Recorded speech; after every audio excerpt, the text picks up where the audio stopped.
आजकल ना एआई यानी आर्टिफिशियल इंटेलिजेंस को लेकर पूरी दुनिया में एक रेस सी छिड़ी हुई है।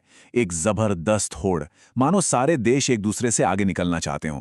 तो सवाल यह है कि इस रेस में भारत कहाँ है? चलिए इसी को समझते हैं। तो देखिए, एआई की दुनिया में ना आज दो ही बड़े खिलाड़ी हैं, दो डिजिटल साम्राज्य अगर ऐसा कहें तो। एक तरफ है अमेरिका, गूगल, ओपन एआई, ये सब नाम तो हम रोज सुनते ही हैं। और दूसरी तरफ है चीन, जहां बाइडू और अलीबाबा जैसी कंपनियां हैं जो किसी से कम नहीं। सच तो यह है कि यही दोनों मिलकर टेक्नोलॉजी के भविष्य का पूरा खेल तय कर रहे हैं। अब ऐसे में सवाल तो उठता ही है कि इस बड़ी लड़ाई में, इस बड़ी दौड़ में भारत कहाँ खड़ा है? क्या हम बस देखते रहेंगे और इन बड़ी ताकतों के बनाए रास्ते पर ही चलते जाएंगे, या फिर हम अपना कोई नया रास्ता बनाएंगे? ये एक बहुत ही बड़ा सवाल है जो हमारे भविष्य के लिए बहुत मायने रखता है। और इसी सवाल के जवाब में एक बहुत ही पावरफुल आइडिया सामने आता है, डिजिटल आत्मनिर्भरता। सुनिए, ये सिर्फ कोई फैंसी नारा नहीं है, नहीं, ये भारत की जरूरत है। एक ऐसी जरूरत जो तय करेगी कि आने वाले कल में हमारी टेक्नोलॉजी किस दिशा में जाएगी। तो क्या मतलब है इसका? क्या इसका मतलब है कि हम दुनिया से कट जाएंगे? नहीं, बिल्कुल नहीं। इसको ऐसे समझिए, डिजिटल आत्मनिर्भरता का मतलब है अपनी टेक्नोलॉजी का रिमोट कंट्रोल अपने हाथ में रखना। मतलब हम विदेशी टेक्नोलॉजी पर पूरी तरह से निर्भर ना रहें, बल्कि अपने लोगों के लिए अपनी ज़रूरतों के हिसाब से एआई बनाएं। ऐसा एआई जो हमारी संस्कृति को समझे। ये सब कुछ कंट्रोल और अपने डिजिटल फ्यूचर को सेफ रखने के बारे में है।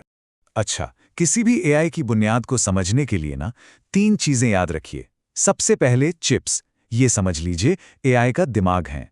फिर आता है डेटा, जो है एआई का ज्ञान, उसकी नॉलेज। और आखिर में आते हैं मॉडल्स, जो इस ज्ञान का इस्तेमाल करके असली काम करते हैं। मतलब असल इंटेलिजेंस वही है। और आत्मनिर्भर होने का मतलब ही यही है कि इन तीनों चीजों पर हमारी पकड़ मजबूत हो। ठीक है, पर सवाल यह है कि हमें इसकी जरूरत ही क्यों है?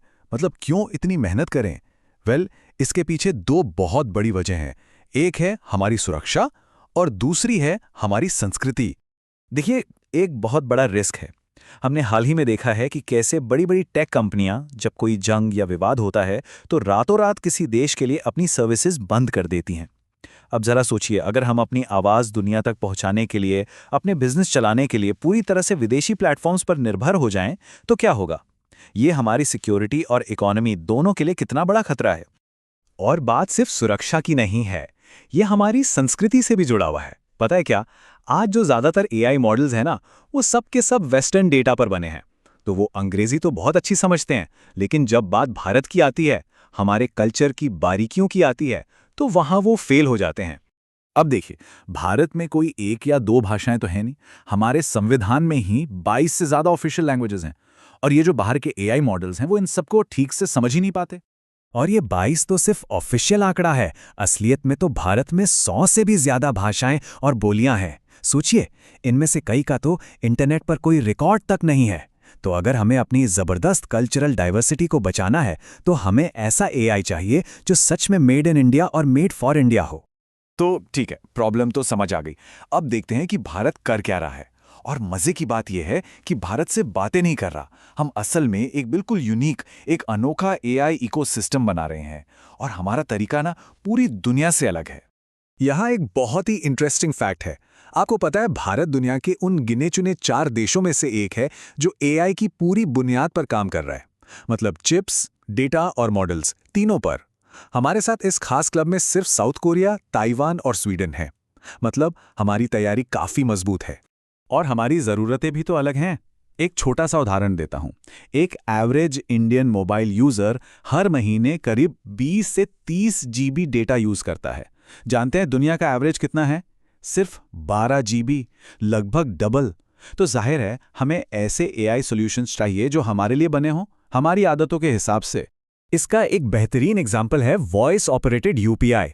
जरा सोचिए, भारत में करोड़ों लोग हैं जो टाइपिंग में उतने कंफर्टेबल नहीं हैं, है ना? लेकिन वो बोलकर आसानी से काम कर सकते हैं।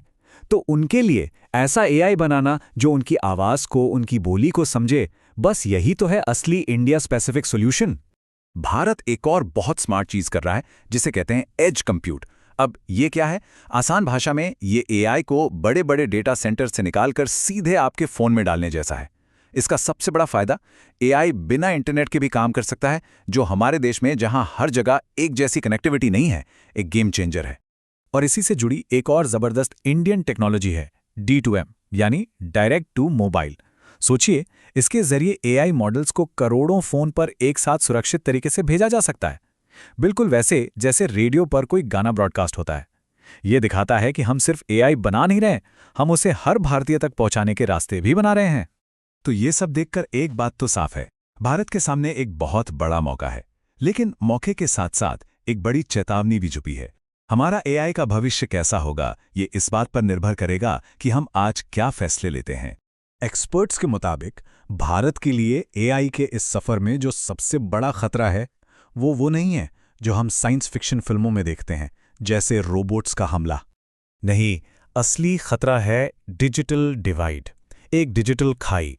खतरा इस बात का नहीं है कि मशीनें हम पर कब्जा कर लेंगी, खतरा इस बात का है कि हमारा समाज दो हिस्सों में बंट जाएगा। तो क्या है ये डिजिटल खाई? ये एक ऐसी सिचुएशन है जहां कुछ लोग जो टेक्नोलॉजी को समझते हैं, वो तो इसका फायदा उठाकर बहुत आगे निकल जाएंगे, और एक बहुत बड़ी आबादी जिन्हें इसकी समझ या एक्सेस नहीं है, वो पीछे छूट जाएगी। और यही सबसे बड़ा सबक है। हमारे लिए असली चैलेंज सिर्फ एआई बनाना नहीं है, असली चैलेंज है ऐसा एआई बनाना जो हर भारतीय तक पहुंचे और उसे ताकत दे। और यहीं पर हम इस पूरी बातचीत को एक बहुत जरूरी सवाल के साथ खत्म करते हैं।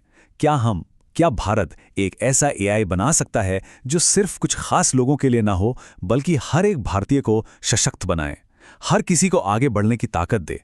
इस सवाल का जवाब ही हमारा डिजिटल भविष्य तय करेगा। इस पर सोचिएगा जरूर।